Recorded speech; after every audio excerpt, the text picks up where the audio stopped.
Providence celebrated its 375th anniversary in 2012. It was 375 years before that Roger Williams had come here, a refugee from Massachusetts, a colony.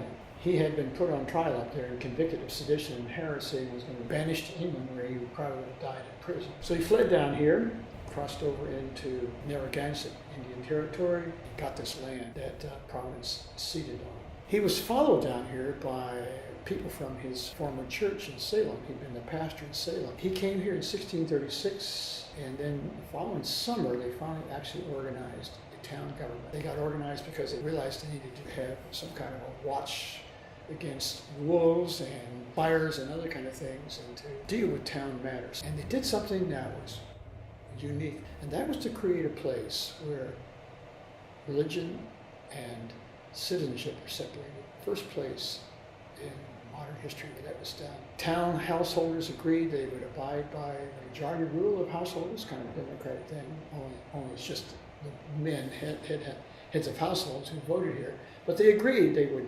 abide by majority rule in civil matters only. And this is where the origin of Providence, and then of course the origin of Rhode Island. This became the rule in Rhode Island, the whole of Rhode Island. Williams got a charter in 1643 that was completely a secular charter, no mention of religion whatsoever. No provision for a church establishment, nothing at all like that. No religious laws of any sort, no blasphemy laws as existed everywhere else. And later, when a second charter was needed, John Clark of Newport got the king to sign a charter guaranteeing religious freedom in Rhode Island. The first time a king ever did that. This place, Providence, or Rhode Island in general, was a magnet for all kinds of dissenters and malcontents, religious malcontents.